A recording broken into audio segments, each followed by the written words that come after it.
of years of believing in a terrible ideology that lineage makes you evil. That lineage prevents groups of people from actually working towards peace. It's ironic that progressives don't believe in progress. They believe in the past. You see this language here. I'm not talking about just Israel. I'm talking about here because that's here. It's now. We saw language early on. White privilege. That's a racist term that deemed you an oppressor based on lineage. The neo-Marxist push by the progressive left that shaped BLM, that we must punish the colonizers. Who are the colonizers? Those are the people with white privilege. Hence the free punch, which again, riots, looting, murder, defunding the police. And if you dare question it, if you dared question it in those years after the George Floyd death, God help you. Rather than breaking down the conflict overseas between Israel and Palestine, Fox saw this conflict as an opportunity to, yet again, blame the left in dangerous woke ideology. And as a person on the left, I understand what he's saying here, and we'll address that, but before we do, here's more.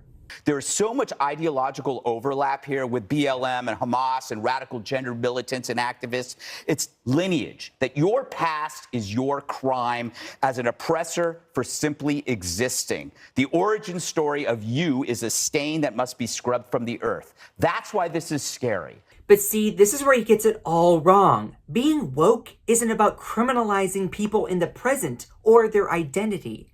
It's about understanding the past harms of people, often from certain identities, and trying to understand that so to prevent those harms from happening in the future. It is the conservative right that makes up and projects that somehow being woke goes against their identity. They're making it personal, which proves the leftists' point. And it's not just Greg Gutfeld making these nonsense assertions. These are the death throes of the woke movement. A lot of good-hearted leftists and Democrats got bamboozled by this movement into thinking that this is how you stand up for justice.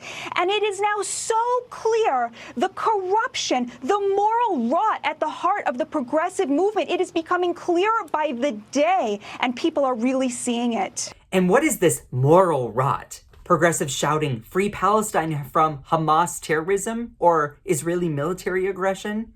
Progressives want peace. They want violence to end on both sides. They're Arab Nazis. That's what the Palestinians are. Thank you. They live alongside Jews, not for the purpose of living alongside them in peace, but living alongside them just long enough to plan. Can I kidnap children? Can I execute the elderly? Can I execute the innocent? Not say military to military, but target civilians specifically.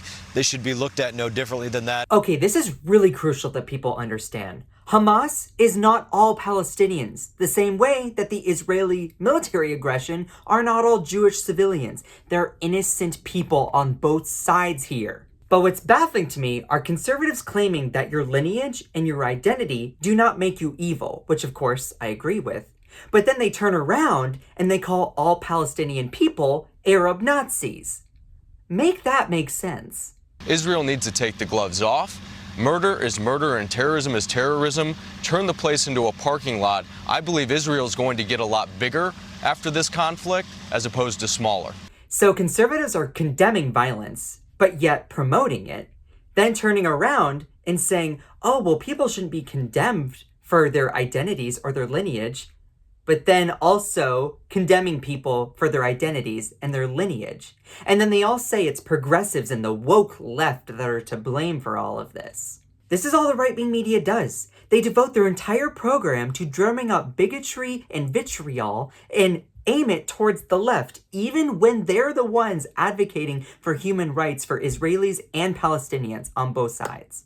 My name is Scott Johnson. I'm still new to this channel, so please go and check out my content on TikTok and on YouTube, which are both in the description box below. I'm a Southern political gay guy on both. And most importantly, do not forget to smash that subscribe button. And happy Monday.